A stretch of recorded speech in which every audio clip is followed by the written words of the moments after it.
Quem é o Espírito Santo?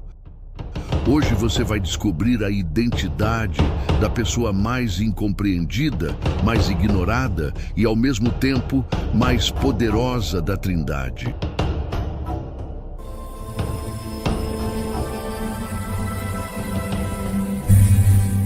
E o que vou te contar agora pode mudar completamente a forma como você vive sua fé. Quando você pensa em Deus, você pensa no Pai lá no céu, certo? Quando pensa em Jesus, você consegue visualizar um homem que andou na terra, que abraçou pessoas, que contou histórias, que morreu na cruz. Mas e o Espírito Santo? A maioria das pessoas responde algo tipo, é uma pomba, ou é tipo uma força, ou ainda pior, não faço ideia. E sabe qual é o problema disso? Você está perdendo o melhor relacionamento que poderia ter. É como ter um melhor amigo que você nunca conversou. Como ter um superpoder que você nunca usou. Hoje eu vou te apresentar alguém. E no final desse vídeo você vai entender por que ignorar o Espírito Santo é como ter um iPhone e usar só para fazer ligação. O Espírito Santo é a terceira pessoa da Santíssima Trindade. Ele é Deus, coigual ao Pai e ao Filho. Mas calma. Não é uma ideia distante. Pense assim, Deus é relacionamento. O Espírito Santo é a presença de Deus entre nós. Imagine uma lâmpada elétrica. Deus Pai é a fonte de energia. Jesus é o fio que conecta. E o Espírito Santo é a luz que acende no cômodo. Sem a luz, tudo seria apenas potencial. Pense no Sol. Ele é uma única coisa, mas se manifesta como luz, calor e energia. O Pai, o Filho e o Espírito Santo são três manifestações distintas, mas uma única essência divina. Quando a Bíblia diz que mentir ao Espírito Santo é mentir a Deus, a mensagem é clara. Ele não é um anjo, um conceito, não é um algo. Ele não é uma força impessoal, nem um vento sem rosto. Em Atos 5, 3, 4 tem uma história pesada. Um casal chamado Ananias e Safira mente sobre uma oferta. Pedro o confronta e diz, Ananias, por que deixastes que Satanás enchesse o teu coração para que mentisses ao Espírito Santo? Não mentiste aos homens, mas a Deus. Ela também usa metáforas incríveis para descrevê-lo. A mais fundamental é a palavra grega, pneuma. Pneuma significa vento ou sopro. Ele é invisível, mas seus efeitos são inegáveis. É o sopro de Deus que deu vida a Adão e que te dá vida espiritual. Mas o nome que Jesus deu a ele é o mais lindo, Paráclito. É uma palavra grega que significa aquele que é chamado para ficar ao lado. Ele é o seu advogado pessoal, o seu consolador nos momentos de dor. E ele é o fogo que não destrói, mas que purifica o seu interior e te dá poder para agir. Mas o que ele faz na prática? Como ele afeta a sua vida? Esqueça a teologia complicada. Pense nisto como o seu GPS espiritual. Primeiro, ele convence. Ele é a sua bússola moral. Ele não aponta o dedo para te condenar, mas te mostra o caminho certo, te convencendo do que é pecado, justiça e juízo. Ele te dá o desejo de ser melhor.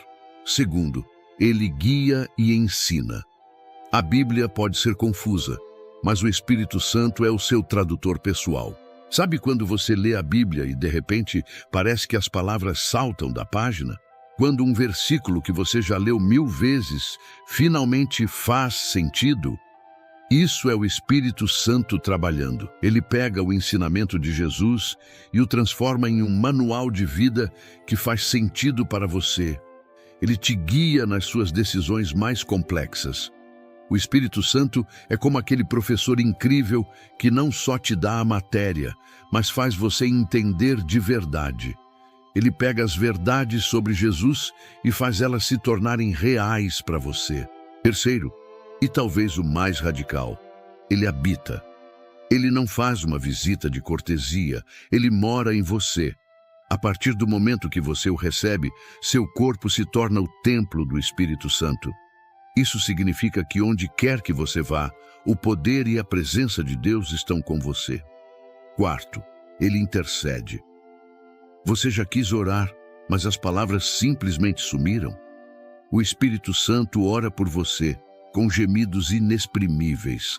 Ele é a sua linha direta com o Pai, garantindo que suas necessidades sejam ouvidas, mesmo quando você não consegue expressá-las. Ele não te dá apenas poder. Ele te dá, acima de tudo, caráter. Ele é o jardineiro da sua alma. Em Gálatas 5, 22, 23, lista o fruto do Espírito, que é o resultado visível de ter ele em sua vida: amor, alegria, paz, paciência, amabilidade, bondade, fidelidade, mansidão e domínio próprio. Se você tem o Espírito, você tem que dar este fruto. Perceba, não é frutos, plural. É fruto, singular. É um pacote completo que o Espírito produz em você quando você deixa ele trabalhar. É tipo plantar uma semente de macieira. Você não precisa fabricar as maçãs. Você só precisa regar, cuidar e deixar a árvore fazer o que ela foi criada para fazer. E por fim, a capacitação, os dons espirituais. Ele te dá superpoderes espirituais, não para você se exibir, mas para servir e edificar o próximo. Seja operar em dons espirituais, profecias, curas, línguas, interpretação, ensino, discernir entre verdade e mentira, consolar alguém com as palavras certas. Ele te equipa para a missão. Em Atos 1:8, Jesus promete que os discípulos receberão poder através da vinda do Espírito Santo, capacitando-os a serem suas testemunhas. Como você pode conhecer o Espírito Santo pessoalmente? Aqui está a parte que muitos cristãos não entendem.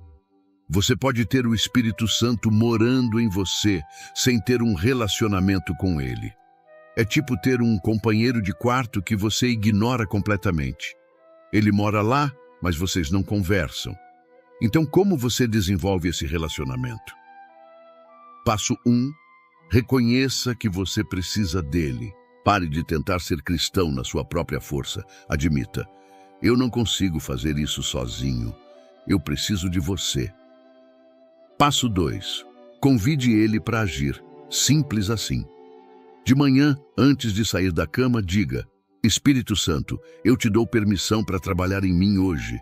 Me guia, me transforma, me usa. Passo 3. Preste atenção nele. O Espírito Santo fala, mas ele não grita. Ele sussurra. Aprenda a reconhecer aquele desconforto quando você está prestes a fazer algo errado, aquela paz inexplicável sobre uma decisão, aquele pensamento aleatório de ligar para alguém, pode ser ele te direcionando, aquela sensibilidade aumentada ao ler a Bíblia. Passo 4. Não o entristeça. Efésios 4:30. Alerta: não entristeçais o Espírito Santo. Como você o entristece?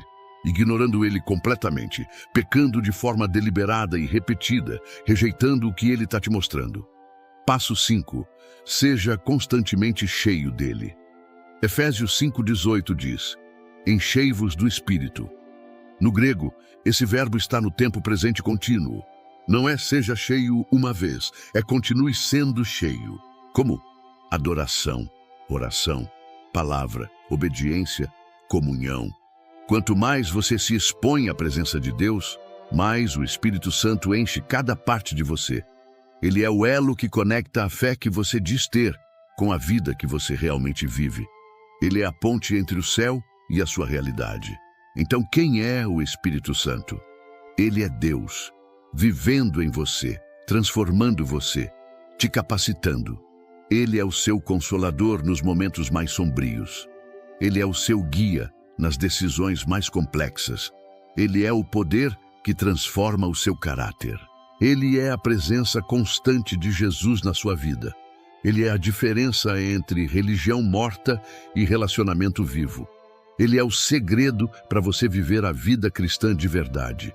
E aqui está meu desafio para você. Pelos próximos 7 dias, antes de fazer qualquer coisa, pare e diga: Espírito Santo, eu te convido para esse momento. Me guia, me mostra o que fazer, me enche. E presta atenção no que acontece. Você vai começar a notar coisas que nunca notou. Vai sentir convicções que não tinha antes. Vai ter ideias que não são suas. Vai ter força que não vem de você. Então pare de tratá-lo como um conceito. Busque-o como uma pessoa. Peça a ele para te guiar hoje. Pare de tratá-lo como um conceito. Busque-o como uma pessoa. Se este roteiro te ajudou a desvendar este mistério, deixa nos comentários. Eu vou conhecer o Espírito Santo. Deixe seu like e compartilhe com quem precisa desse poder. Inscreva-se no canal para mais conteúdo que transforma a fé em ação. Que o Espírito Santo, o Consolador, o Guia, o Transformador esteja com você.